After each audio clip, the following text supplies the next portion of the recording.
وبارك على مولانا إبراهيم وعلى آل إبراهيم إنك حميد مجيد اللهم صل وسلم وبارك على عبدك رسولك الكريم اللهم صل على أشرف المرسلين سيدنا ومولانا نبينا محمد وعلى آله وصحبه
জারিয়া 51 নম্বর আয়াত, এই 57 নম্বর আয়াত, দেখুন না 27 পারা সূরা জারিয়া 57 নম্বর আয়াত, 56 নম্বর আয়াত, 56 নম্বর আয়াত। আউযু বিল্লাহি মিনাশ শাইতানির রাজীম। বিসমিল্লাহির রহমানির রহিম। ওয়া মা খালাকতুল জিন্না ওয়াল ইনসা ইল্লা লিয়াবুদুন। আর আমি জিন ও মানুষকে কেবলমাত্র আমার ইবাদতের জন্য সৃষ্টি করেছি। আল্লাহ বলছেন আমি জিন আর ইনসানকে শুধু আমার ইবাদত করবে এই জন্য আমি সৃষ্টি করি। 56 নম্বর সূরা 56 আয়াত 56।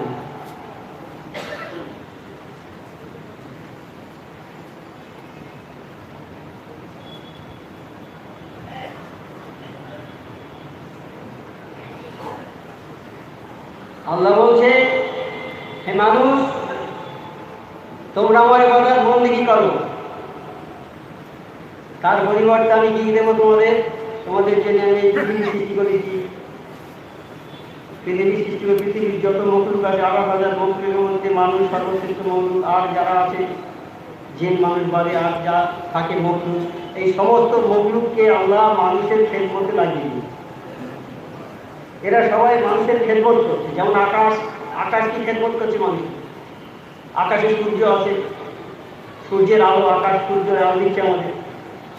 আকাশ থেকে বৃষ্টি হয়, সেই বৃষ্টিতে আমাদের চাষ হয়, চাষবাস হয়, আমরা খাই। তাহলে আকাশ আমাদের সেবা করছে, বাতাস আমাদের সেবা করছে। বাতাস সবচেয়ে বড় সেবা। ঠিক এই বাতাস আমাদের শরীরটা আছে বাতাসের মধ্যে আমরা বেঁচে আছি। এই বাতাস কিন্তু দেখা যায়, কিন্তু বাতাসটা যেই আমাদের ভেতর থেকে বেরিয়ে যাবে আমরা মরে যাব। এই বাতাস আমাদের খেদমত করছে তো, পানি আমাদের খেদমত করছে, এ বলার কোনো প্রয়োজন নেই। পানি না হলে, পানির অপর নাম প্রাণ, পানি না হলে মানুষ মরে যায়। বাতাসও তাই, পানি না হলে তো 2-4 ঘন্টা 10 ঘন্টা বেঁচে থাকবে মানুষ, কিন্তু বাতাস যদি 1 মিনিট 2 মিনিট যদি না থাকে বাস সব শেষ। তাহলে এসব আল্লাহর মখলুক, আল্লাহর হুকুম মতে এরা কাজ করছে। আগুন বলুন, আগুন আমাদের উপকার করছে না, মাছ আমাদের উপকার করে না, করছে তো। গরু, ছাগল, গরু, ভেড়া, জীবজন্তু, ঘোড়া, হাতি, এরা আমাদের উপকার করে না, এটা আল্লাহর মখলুক। একটা হাতি কত শক্তিশালী, তাকে যদি আমি বশ করতে যাই, বশ হবে? সেই তুলে তুলে আশা করে ফেলবে। কিন্তু আল্লাহ ওদেরকে মানুষের খেদমতে লাগিয়ে দিয়েছে। আল্লাহ বলে দিয়েছে যে একদিন তুমি মানুষের সেবা করো, হে ঘোড়া তুমি মানুষের সেবা করো, হে গরু তুমি মানুষের সেবা করো, হ্যাঁ, হে মহিষ তুমি মানুষের সেবা করো। প্রত্যেক জীবজন্তুকে মানুষের সেবা করো, মানুষের সেবায় লাগিয়ে দিয়েছে। কি জন্য শুধু লাগিয়েছে? যে আমরা কিন্তু আল্লাহকে একটু স্মরণ করবো, আল্লাহর কথাটা মনে করবো যে আল্লাহ বলে একজন আছেন, যিনি সর্বশ্রেষ্ঠ, সর্বশক্তিমান, সর্বশ্রেষ্ঠ। তিনি আমাদের সৃষ্টিকর্তা, পালনকর্তা, রেজেকদাতা। তিনি আমাদের পালন করছেন, আমাদের রেজেকের ভাগ আল্লাহর হাতে। আল্লাহ সবার রেজেক দিচ্ছে। আমাদের জন্মের কত আগে আমাদের মায়ের দুধে আমাদেরকে দুধ দিয়েছে, তখন আমরা শিশু জন্মগ্রহণ করে কি খাবো? তখন তো আমাদের দুধ পাইনি। দুধ দিয়েছে, মায়ের বুকে দুধ দিয়েছে যে আমরা দুধ খেয়ে আমরা বাঁচব। আর প্রত্যেকটা মানুষের রুজির জিম্মাদার আল্লাহ। হ্যাঁ, ওই একটা আমাদের 8 বছর একটা বয়ান হয় না প্রতি বছর, তাতে এক জায়গাতে হাকিম আসাম ওর মোর্শেদ ছিল দরবারে গিয়ে উনি 33 বছর ছিলেন। তাই একদিন জিজ্ঞেস করছি, বাবা হাতে কি শিখেছ? বলে হুজুর আমি 8টা মশলা শিখেছি মাত্র, আর কিছু শিখেছি। বলে তুমি আমার সর্বনাশ করেছো, 33 বছর আছো আমার দরবারে আর মাত্র 7টা মশলা শিখেছো, তা তুমি তো আমার বদনাম হয়ে যাবে আমার। ও বলে হুজুর আমি যা শিখেছি তাই বলছি, এর বেশি আমি শিখিনি। তাহলে সে বলো তো দেখি। ওই মশলাটা বললো যে দেখলো কালাম পাকে যে সমস্ত মখলুকের রুজির জিম্মাদার আল্লাহ। বলে সেই জন্য আমি ওই জিনিসটা রুজির ভাতটাকে আল্লাহর উপরে ছেড়ে দেব, নিয়ে আমি অন্য কাজ করতে লাগবো। ওই রুজির জন্য আমি তো পেরেশানি হচ্ছে না। রুজির জিম্মাদার আল্লাহ। দেখুন আপনারা এই নাম সুদখোর হাবিব আজমির নাম শুনেছেন? উনি সুদখোর ছিলেন, বিরাট সুদখোর। সুদের টাকা আদায় করতে গিয়েছে একজনের কাছে, সে দিতে পারে, বাড়িতে কেউ ছিল না, বলছে আজকে আমরা সুদের টাকা দিতে পারবো না, কেউ বাড়িতে নেই। বলে না, হাবিব কারো বাড়ি থেকে এমনি ছেড়ে না, যা হোক কি দিতে হবে। তা বলছে একটা খাসির মাথা আছে আমাদের দিয়ে গেছিল খাওয়ার জন্য, যেটা ওইটা নিয়ে যাও। তা হাবিব আজমি সেটা নিয়ে বাড়ি এসছে।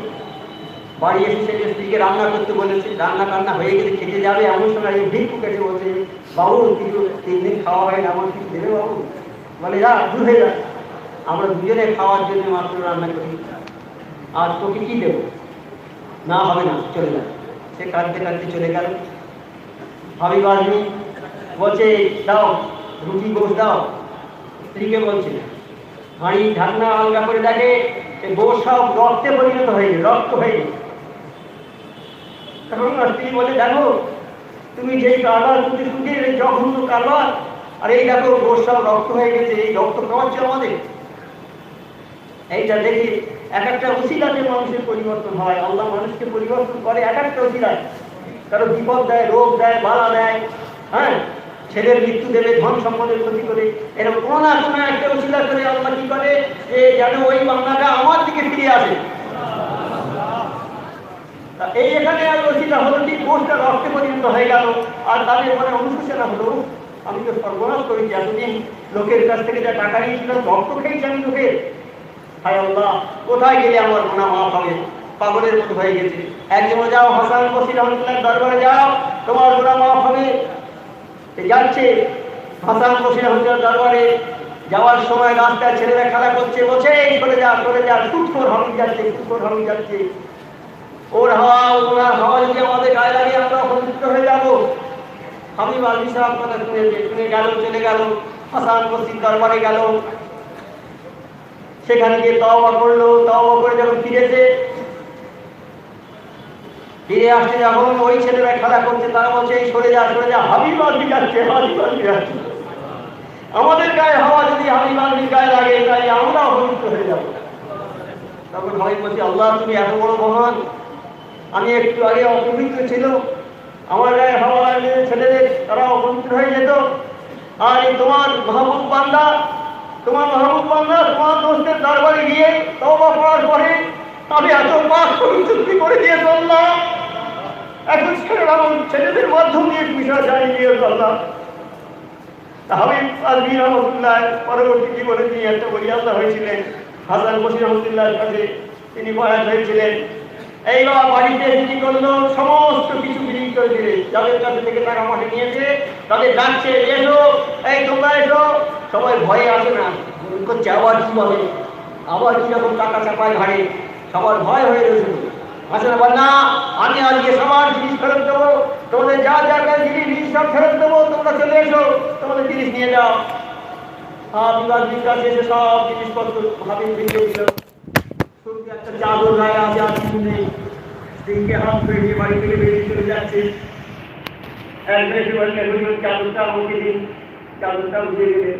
শীতে রাত্রে ওই স্বামী স্ত্রী কত কষ্ট করে খাদ্য রাখে, কিন্তু আল্লাহ যাদের ভালোবেসেছে, আল্লাহ রাস্তা লেগে পড়েছে, যে ফোরাত নদীর ধারে একটা ঝুঁকি করে সেইখানে নামাজ পড়ে সবসময়, আর স্ত্রী থাকে, বাড়িতে থাকে। সন্ধ্যের পরে নামাজ করে বাড়ি যায়। স্ত্রী বলছে, ও একদিন দুদিন কাজ করে তার কাছে পয়সা চাওয়া যায় না, লজ্জা হয়। কাজী ঠিক সময় মতো দেবে, দেখো 1 দিন 2 দিন 3 দিন 4 দিন 5 দিন 10 দিন করেছে। 10 দিনের মাথায় যখন হাবিব আজমি চিন্তা করলো, আজ দেখে কি বলবো, 9 দিন খাওয়া হয় না, বাড়িতে আসে পড়ে না খেয়ে, আজকে কি করবো, আমি খুব চিন্তা করছি। আর আল্লাহর কাছে গিরিজারি করে কাঁদছে। আল্লাহ তার আগে কয়েকজন লোকের মাধ্যমে 1 বস্তা গম, আটা 1 বস্তা, একটা জবাই করা ছাগল, কিছু টাকা, কিছু মধু, লোক দিয়ে সব পাঠিয়েছে বাড়িতে। দরজায় ঘর দিয়েছে, বলছে দরজা খুলুন, এই হাবিব আজমি রহমতুল্লাহ এই মালগুলো সব পাঠিয়েছে। হাবিব আজমি রহমতুল্লাহ মালিক এই মাল পাঠিয়েছেন, তা উনি যেমন কাজ করেছেন ওনার কাজে মালিক খুব সন্তুষ্ট হয়েছে। আরো যদি ভালো করে কাজ করে আরো বেশি বেশি পাবে।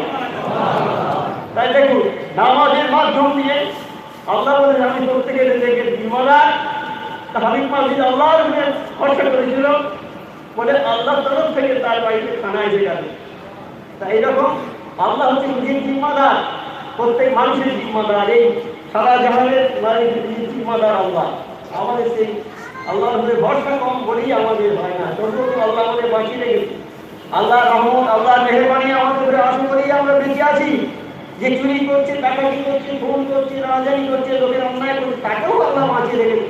তার উপরেও মেহরবানি আছে আল্লাহ। আল্লাহর মেহরবানি সবার উপরে আছে। হ্যাঁ, তা আল্লাহ সবার উচিত জিম্মাদার, কিন্তু আমরা যদি ঠিক মতো নিতে না পারি আমাদের কষ্ট হবে একটু।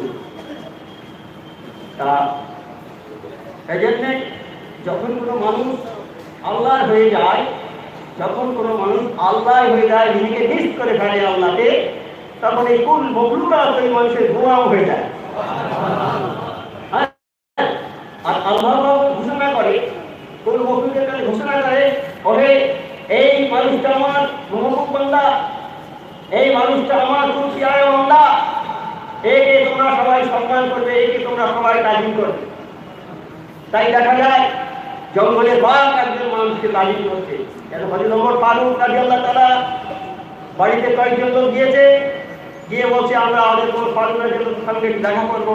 তখন সেই মাঠে গিয়ে আসে, তারা শত্রু, তারা ভাবল যে এই সুযোগে ওমর ফারুককে জবাই করে দেবে বলে তারা যখন বেরিয়েছে, কিছুটা দূর যাওয়ার পরে দেখছে জঙ্গলের ভেতরটা একটা বড় বাঘ বেরিয়ে হযরত ওমর ফারুকের পায়ে চুম্বন করে আবার জঙ্গলে ফিরে গেল। তখন তারা বলছে এটা জঙ্গলের বাঘ যার কোনো চুম্বন করছে সে তো সাধারণ মানুষ নয়, আমরা একে হত্যা করতে চাই, তিনি তো ভালো মহাপুরুষ, তিনি তো আল্লাহওয়ালা মানুষ। তাদের পরিবর্তন হয়ে গেল। এইবার ওমর ফারুক মিশরের লোক পাঠালো, মিশরের লোক পাঠালো, লোক গিয়ে দেখে মিশরের লোকেরা একটা মেয়েকে দিয়ে 20-25-30 জন পেছনে সব দল মিলে আসছে, একটা সুন্দরী মেয়েকে ধরে নিয়ে আসছে। তারা ওমর ফারুকের জন্য তার লোক জিজ্ঞেস করলো তোমরা কোথায় মেয়েকে নিয়ে যাচ্ছ?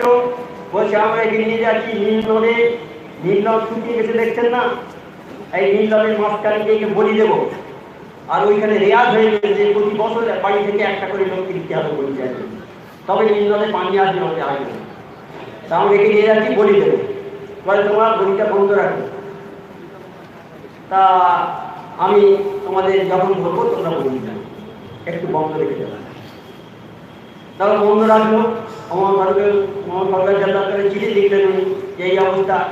ওমর ফারুক তারা চিঠি লিখে মাটি দিলেন যে হে নদী, হে নীল নদ, তুমি যদি আল্লাহর হুকুম মতো চলো তাহলে এই চিঠিটা তোমার ভেতরে ফেলে দেওয়ার সঙ্গে সঙ্গে তুমি পানি কানায় কানায় ভরে যাবে। এই বলে পাখিদের দুধ চিঠি নিয়ে এলো, লক্ষ লক্ষ লোক সব দাঁড়িয়ে আছে এই দৃশ্য দেখার জন্যে। হযরত ওমর ফারুকের চিঠিটা যিনি ছিলেন দুধ নীল নদীর মাঝখানে ফেলে দিলেন, সঙ্গে সঙ্গে নীল নদ কানায় কানায় ভর্তি হয়ে গেল।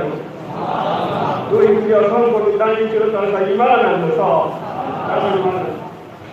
তাহলে মানুষ যখন আল্লাহর হয়ে যায় তখন আল্লাহ তাকে নিষ্ঠ হয়ে যায়, কুল মখলুকাত তখন আল্লাহ ওই মানুষের গোলাম হয়ে যায়, আর ওই মানুষের কথা শোনে, যা বলে তাই শোনে।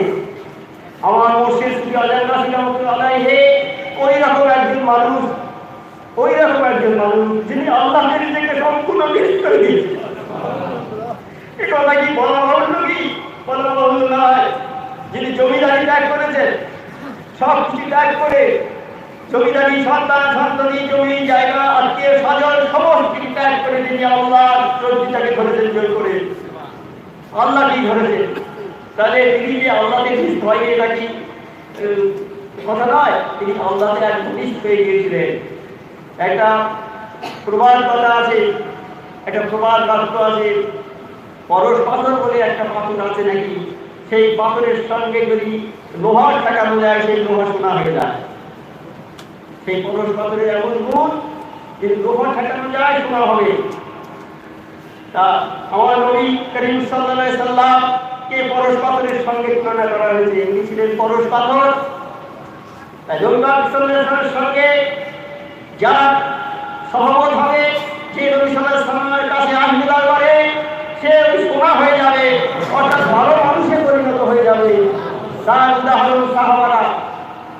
সাহাবারা আগে তাদের জীবনে কি ছিল? তারা চুরি করতো, ডাকাতি করতো, খুন করতো, রাহাজানি করতো, মদ খেত, জুয়া খেলত, যত রকমের খারাপ কাজ আছে সব করতো। নবী পাকের দরবারে আসার পরে তারা হয়ে গেল একবার সোনা হয়ে গেল, সব উত্তম মানুষ হয়ে গেল। হ্যাঁ, তাদেরকে জোর করে ধরে নিয়ে গেছে, কোন একজন সাহাবাকে জোর করে ধরে নিয়ে গেছে, বলছে তুমি কলেমা পড়েছো, নবীর কাছে গিয়েছো, কলেমা ছেড়ে দাও। সে বলছে আমি কলেমা ছাড়বো না, আমি জীবনের বিনিময়ে কলেমা পড়েছি। তাকে তুমি খুন করে দিন, তাকে বলার করে দিন। তার বলে গেছে কিন্তু তার কলেমা ছাড়বে না। এইরকম একটা ঘটনা। এক বোন ফোন করেছে আমার কাছে যে আমার তো কেউ দেখার নেই, আমার অসুস্থ শরীর। আমার বোন এসে বলছে তুমি ওই হাতটানি করো, ওটা ছেড়ে দাও, তোমার সমস্ত খরচ খরচা আমরা বহন করবো। তুমি হাতটানি করো না, ওইসব বিনা পয়সা ওই দরবারের কথা বলো না, তুমি ছেড়ে দাও, তোমার সমস্ত খরচ আমরা বহন করবো।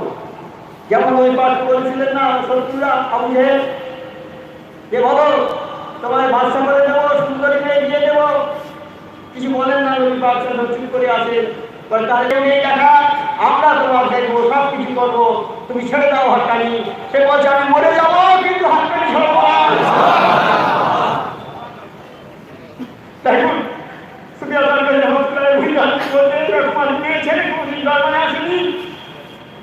কিন্তু নামাজ বিভাগে ধরেছে, হলো এসেছে নামাজ বিভাগে বলেছে তারই বলুন আল্লাহ তার মধ্যে এমন একটা শান্তি দিয়েছে, সারা পৃথিবী একদিকে যাবে কিন্তু সে যাবে না, সেই হাতটানি ধরে থাকবে। বলেছে আমি যদি মরেও যাই করে যাবো কিন্তু আমি হাতটানি ছাড়বো না। এগুলো নিদর্শন।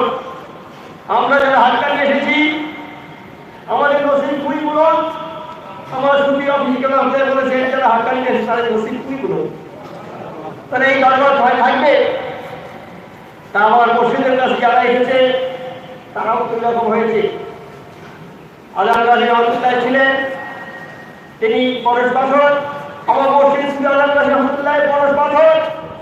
তার কাছে যারা এসে তারাও শোনা হয়ে গেছে, তারা লোহা ছিল, খারাপ ছিল, তারা কি করতো, তারা এসে আর সেই সব কাজ ছেড়ে দিয়ে তারা ভালো হয়ে গেছে, তারা সব শোনা হয়ে গেছে।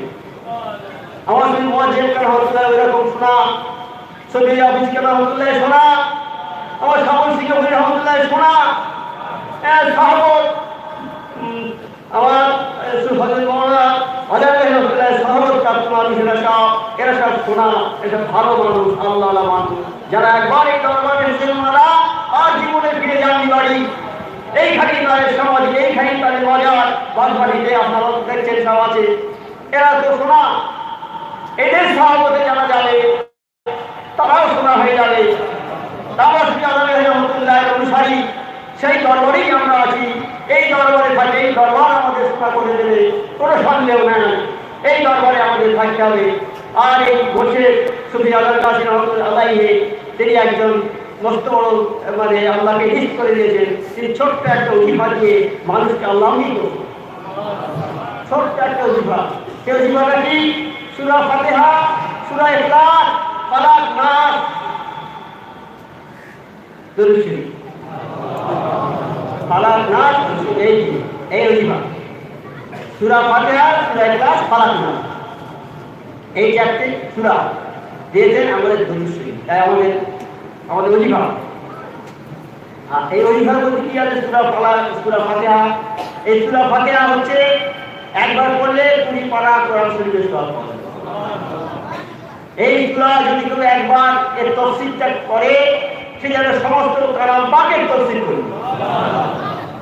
এই যদি একবার এই সূরাটা পড়ে, তাহলে যেন জবুর, তওরাত, জবুর, ইনজিল, কালাম পাক সমস্ত কিতাবে এর তার হাতে দেবে।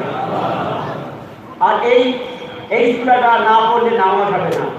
প্রতি রাকাতে নামাজের সময় এটা করতেই হবে, যে যদি সূরা ফাতিহা না পড়া যায় তাহলে নামাজ হবে না। আল্লাহ বলে, হে নবী, তোমাকে 7 আয়াত বিশিষ্ট মহা কোরআন দান করেছি। আল্লাহ নবীকে দান করেছেন আল্লাহ মহা কোরআন 7 আয়াত বিশিষ্ট, বারবার পড়ার জন্য। বারবার পড়তে হবে না, বারবার পড়ার জন্য। আর আল্লাহ নবী বলেছেন এটা হচ্ছে কালাম পাকের মা। আমার নবী বলেছেন সূরা ফাতিহা হলো কালাম পাকের মা। আর আল্লাহ বলেছেন, হে নবী, তোমাকে আমি 7 আয়াত বিশিষ্ট মহা কোরআন দান করেছি। সেই মহা কোরআন হচ্ছে ওই সূরা ফাতিহা 7 আয়াত বিশিষ্ট। এই 7টা আয়াত 7টা দুজকের দরজা বন্ধ করে দেবে। এই আয়াত, এই সূরা, এই শেফা, রোগের মহৌষধ, সাপে কাটলে মৃগী রোগ আর বিভিন্ন রকমের রোগ এতে চলে যাবে। এটা শেফা, এই সূরা ফাতিহা। আর এরপরে সূরা ইখলাস। সূরা ইখলাস আমার নবী সাল্লাল্লাহু আলাইহি ওয়াসাল্লাম এক জায়গায় যাচ্ছেন, মদিনা থেকে বেরিয়ে, মক্কা থেকে বেরিয়ে যাচ্ছেন। কিছু দূর যাওয়ার পরে দেখলো আকাশটা মেঘাচ্ছন্ন হয়ে গেছে। দিনটা খুব ভালো ছিল, সূর্যের আলো, প্রখর সূর্যের আলো ছিল, কিন্তু আকাশটা মেঘাচ্ছন্ন হয়ে গেছে। চিন্তা করছেন কেন এই গাড়ি এরকম হলো। জিবরাইল আলাইহিস সালাম এসে গেলেন, হে আল্লাহর নবী, এই অন্ধকার হওয়ার কারণ একজন সাহাবা ইন্তেকাল করেছেন, তার জানাজা হবে। আর সেই তার জানাজায় অসংখ্য ফেরেশতা আসবে। সেই ফেরেশতারা পালক ফেরেশতারা এসে সেই ফেরেশতাদের পরের জন্য সূর্যের আলো অন্ধকার হয়ে গেছে। আল্লাহর নবী সাল্লাল্লাহু আলাইহি ওয়াসাল্লাম উনি ওই জানাজা পড়িয়েছিলেন। ওই জানাজায় 70,000 কাতার হয়েছিল। হ্যাঁ, জিবরাইল আলাইহিস সালাম বললেন, আল্লাহ নবী বললেন, আজকে এরকম হলো কেন? বলতো এত হলো। বলছেন এখন ওই যে মানুষটা যে সাহাবাটা মারা গেছে, উনি সূরা ইখলাস আমল করতেন, সেই জন্য এই অবস্থা। সূরা ইখলাসটা কি জিনিস? সূরা ইখলাসের অনেক ব্যাখ্যা আছে, কিন্তু আজকে একটু সময় অনেক ছাড়ে দেয়। আজকে আমাদের মহামান্য সাহেব আসেননি, আর আমাদের মজার সাথে একা আছে, সব করতে হবে। বেশি করুন বলা যাবে না, অল্পে শেষ করবো। তবে শেষ কথা বলছি যে আল্লাহ রহমতের মধ্যে আমরা ডুবে আছি। আল্লাহ রহমতের মধ্যে আমরা ডুবে আছি। আল্লাহ নবী বলেছেন, যদি কিছু চাও রহমতের দোয়া চাও। আর আমার মুর্শিদ সেই রহমতের দোয়া আমাদের দিয়েছে। হ্যাঁ, এলাহি রহমত জিয়াদ তামাম আমাদের উপর। আমার নবী বলছেন যে তোমরা যদি চাও কিছু এই রহমতের দোয়া করো। তা আমার মুর্শিদ সেই রহমতের দোয়া আমাদের দিয়েছে। এই রহমতের দোয়া যদি আমাদের কাছে থাকে, আমার মুর্শিদ বলছেন, বেহেশত দোজখ তোমার কি হবে? তোমার যদি রহমত থাকে, দোজখ তোমার বেহেশতে পরিণত হয়ে যাবে। তার প্রমাণটা কি? ইব্রাহিম আলাইহিস সালাম তার প্রমাণ। ইব্রাহিম সালামকে নরকটা আগুনে ফেলে দিয়েছিল, অগ্নিকুণ্ড বিরাট করেছিল। সেই অগ্নিকুণ্ডের 1 মাইল উপর থেকে কোনো পাখি করে যেতে পারতো না, এত জোর অগ্নিকুণ্ড। সেই আগুনে ফেলে দিল, দেওয়ার পরে গেল আগুনটা ফুলের বাগান হয়ে গেল, জান্নাত হয়ে গেল। আমাদের সঙ্গে যদি আল্লাহর রহমত থাকে, আমাদের জাহান্নাম জান্নাত হয়ে যাবে। কাজী আমার মুর্শিদ যে ওজিফা দিয়েছেন, যে দোয়াটা আমাদের শিখিয়ে দিয়েছেন, রহমত জাতীয় তামাম আলমের পর, এর চেয়ে বড় দোয়া আর নেই। কেউ আজ পর্যন্ত এরকম দোয়া করতে পারেনি। সেই দোয়াটা আমরা যদি করি, তাহলে ইনশাআল্লাহ আমরা কামিয়াবি হব।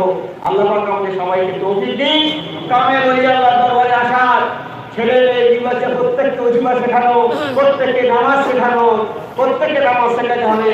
আমার পিতা সুফি অফিসার বলে গেছেন যে, বাবা, আমরা যদি আমাদের ফ্যামিলির প্রত্যেককে নামাজ পড়াই, আজকে আমরা এখানে যত লোক আছি প্রত্যেকের ফ্যামিলিকে নামাজ পড়াই, ছেলে দিদি মেয়ে সবাইকে যদি যেমন নামাজ পড়াই, তাহলে আজকে যেমন বেনামাজি নামাজি পাওয়া যায় না। আপনারা যদি মেহনত করেন ইনশাআল্লাহ আর বেনামাজি পাওয়া যাবে না। সেই জন্য আমাদের মেহনত করতে হবে, যাতে নামাজ পড়ে ছেলে দিদি সবাই। না পড়লে কাল কিয়ামতের ময়দানে আপনাকে আটকে দেবে। আপনি নামাজ পড়েছেন, হজ করেছেন, যাকাত দিয়েছেন, অনেক কিছু করেছেন, কিন্তু ছেলেদের ঠিক মতো তালিম দেননি, ছেলেদের নামাজ পড়েনি, দিদি নামাজ পড়েনি। এই জন্যে আপনাকে আজকে দেখে যত এই থাকবে সমস্ত আপনার নষ্ট হয়ে যাবে। এই জন্যে আমাদের উচিত আমাদের ঘরটা আগে সামলাতে হবে, আমাদের ছেলে মেয়ে বাচ্চাগুলোকে আগে দেখতে হবে, তারপর মা বাবা আছে আত্মীয় স্বজন আছে, অনেক বয়ান আছে সেটা পাঠিয়েও এইটা আমাদের করতে হবে। আগে নামাজটা ঠিক করে করতে হবে। নামাজ হচ্ছে ইসলামের খুঁটি।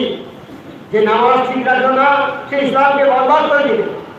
এই একটা ঘরের 5টা খুঁটি আছে, একটা খুঁটি যদি পড়ে যায় ঘরটা ঠিক থাকবে কি? তা নামাজ হচ্ছে ইসলামের একটা খুঁটি। আর সর্বপ্রথম বিচার হবে নামাজে, কারণ কিয়ামতের ময়দানে সর্বপ্রথম বিচার করবেন আল্লাহ নামাজে। সমস্ত লোককে বলবে তোমরা নামাজ পড়ে দেখাও কিরকম নামাজ পড়ে। যারা নামাজ পড়েছে তারা দেখাবে, যারা নামাজ পড়তে পারে তারা দেখাতে পারবে না। নামাজ পড়তে যাবে কিন্তু পেছন দিকে পড়ে যাবে। যাক আল্লাহ পাক আমাদের সবাইকে তৌফিক দিন নামাজ পড়ার, আমাদের ছেলে মেয়ে বাচ্চা প্রত্যেককে যেন আমরা শেখাতে পারি নামাজ। আর আপনারা দরবারে আসবেন আর মানুষকে বলবেন, প্রচার করবেন যে হাতটাই দরবারে চলো বাবা। যদি হাতটাই দরবারে যাওয়ার কথা বলো একটা নসিহত, এই নেক নসিহত করো, এই নসিহতটা কাল কিয়ামতের ময়দানে কাজে লাগবে। কি কাজে লাগবে? একজন মানুষ তার বিচার হচ্ছে, কিয়ামতের ময়দানে তার বিচার হচ্ছে, তার নেকির পাল্লা হালকা হয়ে গেছে, একদম এই নেকির পাল্লা হালকা, গুনার পাল্লা ভারী হয়ে গেছে। সে চিন্তা করছে আল্লাহ কি হবে আমার ভয়, আল্লাহ কি হবে আমার ভয়। কিছুক্ষণ পর দেখবে একটা সবুজ রঙের পাখি কোথা থেকে উড়ে এসে তার ওই নেকির পাল্লায় বসলো, পাল্লা ভারী হয়ে গেল। ওই সবুজ পাখিটা হচ্ছে তার নেক নসিহত। সে মানুষকে নসিহত করেছিল ওই নেক নসিহত। ওই পাখিটা নেক নসিহত পাখি হয়ে বসে তার নেকির পাল্লা ভারী করে দিল। ফেরেশতারা বলে জান্নাতি করে ধরে নিয়ে জান্নাতে দিয়ে দিল। কাজে নসিহত, নেক নসিহতের কথা বলে প্রচারের মতো আর কাজ নেই। যদি আপনি একটা সাধারণ স্কুল আসছে, যদি একটা পোস্টার মারেন কোনো জায়গায়, কিচ্ছু করবেন না, শুধু একটা পোস্টার মেরে দেবেন, আপনি একটা নবীর কাজ করে দিলেন। প্রচারটাকে এত মর্যাদা দিয়েছে আল্লাহ।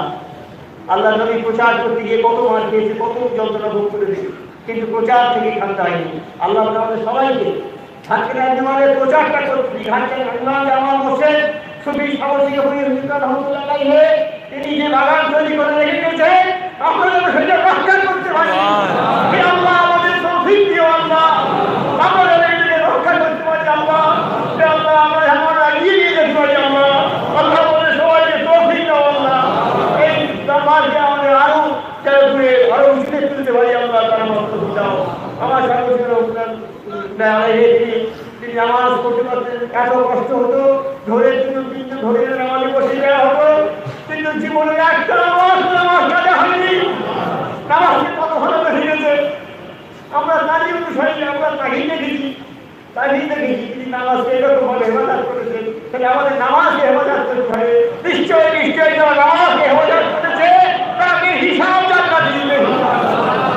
আল্লাহ পাক আমাদের সবাইকে তৌফিক দিন নামাজকে হেফাজত করা আর এই দরবারকে সম্মান করা।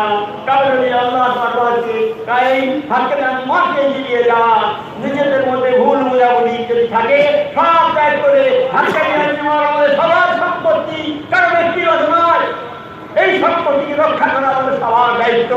যদি আমরা অবহেলা করি কিয়ামতের ময়দানে আমাদের জবাব দিতে হবে যে তোমরা হাক্কের আঞ্জুমানের ক্ষতি করেছো, যাও না যাও। সাবধান থাকবে, নিজেদের মধ্যে ঝগড়া হবে, বিবাদ হবে। আমার দিকে বলে গেছেন পিছিয়ে নেবেন, ঝগড়া হবে পিছিয়ে নেবেন, একদম ঝগড়া করবেন না। ঝগড়া করতে মরে যাবেন, জাহান্নামী হয়ে যাবেন। আর এই হাক্কানি আঞ্জুমানের ব্যক্তিগত সম্পত্তি নয়। আজকে আমি আছি, আজকে বোঝার অঙ্গ আছে, আজকে আছে, আজকে কয়েকজন আছে, কমিটি আছে, এই কমিটি সবই এদের নয়। এই দরবার, এই দরবার সবার, সারা বিশ্বের মধ্যে আমেরিকার লোক এখানে আসবে, জাপানের লোক আসবে, জার্মানের লোক আসবে, লন্ডনের লোক আসবে, সমস্ত পৃথিবীর লোক এখানে আসবে, তারা থাকবে। কি হিন্দু কি মুসলমান যারা হবে সবাই এই দরবারে আসবে। এই দরবার সবার, হাক্কানি আঞ্জুমান সবার। কাজে আমরা ব্যক্তিগত সংশ্লিষ্ট হাক্কানি আঞ্জুমানের যেন কোনো ক্ষতি না হয়, এটা আমাদের সবসময় স্মরণে রাখতে হবে। আপনার সঙ্গে আমার বিবাদ, কিন্তু হাক্কানি দরবারে এরকম দেখা যায় এই দরবারে আছে যারা 2-3 লোক থাকে, এমন লোক আছে থাকে যারা নিজেদের মধ্যে ঝগড়া কেন হবে? আমার তো হাক্কানি আঞ্জুমানের লোক, আমরা সুফি আল্লাহ রহমতুল্লাহ অনুসারী, আমরা সুফি মুয়াজ্জিন রহমতুল্লাহ অনুসারী, আমরা সুফি আব্দুল রহমতুল্লাহ অনুসারী, আমরা সাবুসি রহমতুল্লাহ অনুসারী। তা আমাদের মধ্যে গন্ডগোল হবে না, আমাদের সব এক। খবরদার এটা করবেন না, ভুল ত্রুটি সংশোধন করবেন, এটা সংশোধনের জায়গা। এখানে এখানে এসে নিজেদের ভুল নিজেরা বুঝবেন, যে ভুল করে সে বলে যে আমি ভুল করেছি, আসে যে বলে না আল্লাহ আমার মাফ করে দাও, আমি আর করবো না। এই হাতখানি দরবারকে আমাদের রক্ষা করতে হবে, এমন ভাবে রক্ষা করতে হবে যেন কোনো ক্ষতি না হয়। ক্ষতি হলে কাল কিয়ামতের জবাব দিতে হবে সবার। আল্লাহ আমাদের তৌফিক দিন হাতখানি জীবনকে এগিয়ে যাওয়ার। দরুদ শরীফ পড়ুন। আল্লাহ